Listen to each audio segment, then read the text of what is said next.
साहब के इस महाग्रंथ को, महासागर को कोई नाप नहीं सकता, लेकिन बाबा साहब के 3 मूल मंत्र भी, जिसको हम रोजाना बोलते हैं, रोजाना स्मरण करते हैं, अगर ईमानदारी से हमने बाबा साहब के 3 मूल मंत्रों को अपने दिल में, मन में बसा लिया। बाबा साहब ने पहला कहा है, शिक्षित बनो, संगठित रहो, संघर्ष करो। अगर मेरे भाइयों बहनों, अगर वाकई ईमानदारी से हमने 3 मूल मंत्रों को अपने दिल में उतार लिया, तो आज और आने वाला कल हमेशा हमेशा आपका होगा, आपका होगा, आपका होगा, कोई आपको रोक नहीं पाएगा।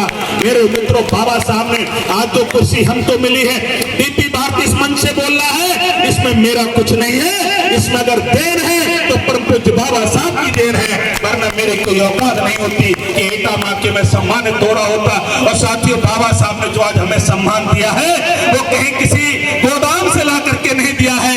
अरे बाबा साहब ने जीवन में वो कठिनाइयां, वो मुसीबत उठाने का काम किया, जिनका हम कभी अपने शब्दों में वर्णन भी नहीं कर सकते, उनको हम चर्चा भी पूरा करें तो नहीं कर सकते।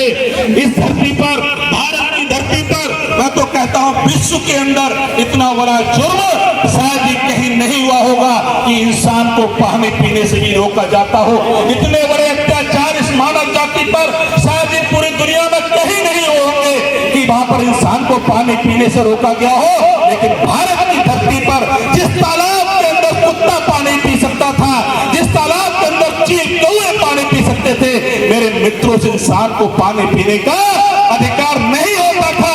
अगर आज वो व्यक्ति, आज वो इंसान अपने घर के अंदर फ्रिज का पानी पीता है, बिस्लरी का पानी पीता है, जब डीपी भारती फ्रिज का, बिस्लरी का पानी पीता है, तो उसमें मुझे बाबा साहब की तस्वीर दिखाई देती है कि धन्य है बाबा साहब, आपने कहां पहुंचा दिया है। बाबा साहब ने पानी पिलाने को भी लठ खाए थे, उनका सर फोड़ दिया गया था।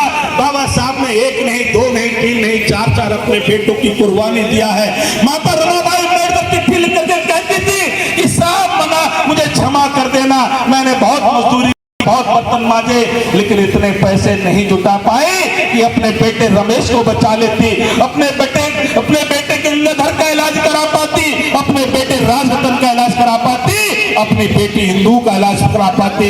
साहब क्षमा करना, मैं अपने बच्चों को नहीं बचा पाई हूँ। तब बाबा साहब सोचते हैं कि शायद अम्बेडकर, तू अपने परिवार का हत्यारा हो गया है, तुझे जाके अपने बेटों की चिंता करना चाहिए। बाबा साहब का मन बदलना लगता है। 4 बच्चों की जब मौत हो जाती है, लेकिन फिर बाबा साहब का दिल धड़कता है, बोले नहीं अम्बेडकर, अगर तू अपने पुत्रों के मुंह में चला गया तो तेरा परिवार तो बच सकता है, लेकिन हजारों सालों से इस देश के अंदर, कश्मीर से लेके कन्याकुमारी तक, इन हजारों सालों से इन करोड़ों लोग के बेटे मर जाते हैं, उनको कोई पैदा करने वाला नहीं होगा। तब बाबा साहब ने कहा मरने दे अपने बेटों को, बचा ले भारत के बेटों के लिए। मित्रों, ऐसे बाबा साहब ने आज हमें लाने का काम किया है। इन कुर्बानियों को व्यर्थ नहीं जाने देना है, इन बलिदानों को व्यर्थ नहीं जाने देना है। बाबा साहब के एक रास्ते को अपना करके हमें आने वाले कल को आगे बढ़ाना है। अभी संविधान की जो पुस्तक दी है, यही संविधान ही मेरे मित्रों हमारा असली ग्रंथ है, यही हमारी असली ताकत है, यही हमारी जान है। इसको पढ़ना होगा, इसकी सुरक्षा करनी होगी, तभी हम आगे रह सकते हैं। मैं दिल की गहराई से सुना, आप सभी के चरणों में नमन करता हूं, वंदन करता हूं, मंच का आभार व्यक्त करता हूं। आयोजक समिति के लिए कोट शुभकामनाएं बधाई देता हूं। मेरे मित्रों, आपने बहुत सुंदर कार्य किया है, बहुत अच्छा आयोजन किया है। नित्य इसको आगे बढ़ाते रहिए, समाज को जोड़ते रहिए, अलगाव की बात खत्म हो जाए, बाबा साहब का संगठन बढ़ता रहना चाहिए। पुनः दिल की गहराई से बहुत बहुत बधाई। जय भीम, जय भारत। बाबा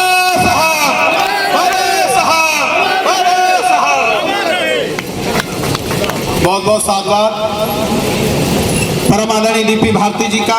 निश्चित ही आप सब लोग